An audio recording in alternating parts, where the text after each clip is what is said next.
Jordan West, a 26-year-old professional pool player, had been riding a wave of success over the past 2 years.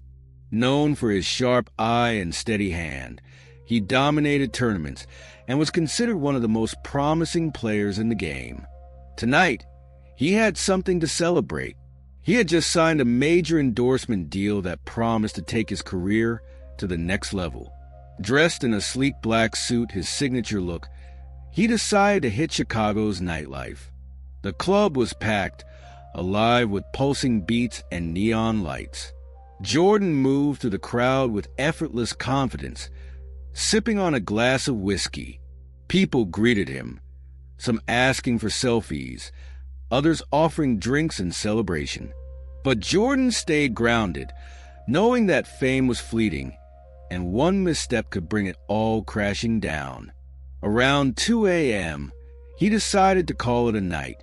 Outside the club, his Ferrari 488 Spider waited for him, like a burning ember in the dark. The pepper-red car gleamed under the streetlights, turning heads even in the late hours. Sliding into the leather seat, Jordan adjusted the mirrors, turned the key, and let the engine's roar cut through the quiet night. He eased the car onto the street, cruising through the Chicago cityscape toward his hotel. The road to his hotel was empty, the city winding down after a long night. As he neared the towering structure of the Midtown Lux Hotel, flashing red and blue lights appeared in his rearview mirror. A sinking feeling settled in his stomach. He glanced at the speedometer. 37 miles per hour in a 40 zone. He wasn't speeding. Jordan sighed, pulling over to the curb just outside the hotel. The squad car parked behind him, and a tall, broad-shouldered man stepped out. The officer's uniform was crisp, his movements deliberate. Officer Darren Walsh, 35 years old, had been with the Chicago Police Department for over a decade. He prided himself on being a no-nonsense cop, but his reputation in certain communities painted a different picture, one of prejudice and intimidation. Walsh approached the driver's side window with a flashlight in hand, tapping it against the glass. Jordan rolled it down, keeping his hands visible on the steering wheel. "Evening, officer," Jordan said, keeping his tone calm. "License and registration," Walsh barked, ignoring the greeting. Jordan handed over his documents without a word. Walsh studied them, his eyes narrowing as he read Jordan's name. "You know why I pulled you over?" "No, sir.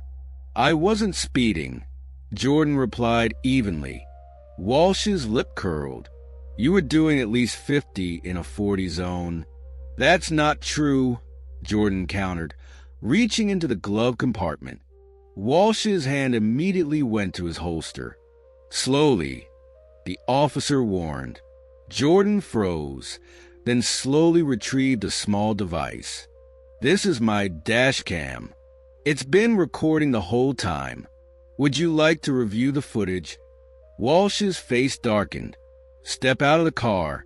Officer, with all due respect, I've done nothing wrong. I prefer to stay in my vehicle unless I'm being formally detained." Walsh's eyes narrowed, his hand tightening on the flashlight. "Step out of the car now." Reluctantly, Jordan complied, stepping out into the cold night air. His breath formed small clouds as he faced the officer, who stood a few inches taller than him. The hotel valet and a few late-night pedestrians watched the scene unfold from a distance. Walsh began his inspection of the car, shining his flashlight into every crevice while muttering under his breath, "Nice car. How does a guy like you afford something like this?" Jordan's jaw tightened. "I'm a professional pool player." Walsh let out a derisive laugh. "Pool? That's a hobby, not a job." Jordan forced himself to stay calm. "It's a job when you're good at it. Or when you're lucky," Walsh shot back, standing upright. "I'm going to need to search the vehicle." "You don't have probable cause," Jordan said firmly. "This is harassment." Walsh stepped closer, his voice dropping to a threatening whisper. "You're awfully mouthy for someone in your position." Jordan didn't flinch. "And you're awfully reckless for someone in yours. My dash cam footage and this interaction are all being recorded." Walsh's face flushed with anger. "Turn around. Hands behind your back." "What am I being arrested for?" Jordan demanded. Resisting an officer, Walsh snapped. Jordan's heart pounded as Walsh grabbed his wrists, snapping on the cuffs. The valet's shocked expression was seared into his memory as he was led to the squad car. The booking process was humiliating. Fingerprints, mugshots, and cold, judgmental stares from officers in the precinct. Jordan used his one phone call to contact his lawyer, who promised to be there first thing in the morning.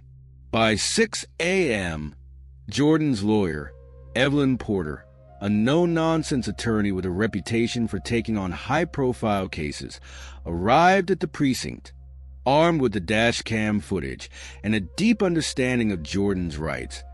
She demanded his immediate release. "Officer Walsh, we'll be reviewing this footage with the department," Evelyn stated coldly as Jordan was uncuffed. "Expect a formal complaint."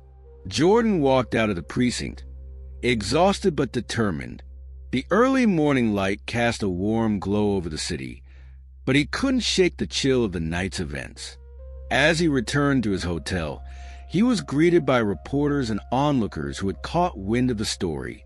Cameras flashed as he made his way through the crowd, his lawyer by his side. After catching a few hours of sleep, Jordan held a press conference in the hotel's meeting room. He addressed the incident with clarity and resolve, sharing the dash cam footage with the public. "This isn't just about me," he said. "It's about the countless others who don't have the resources or platform to fight back. This stops here."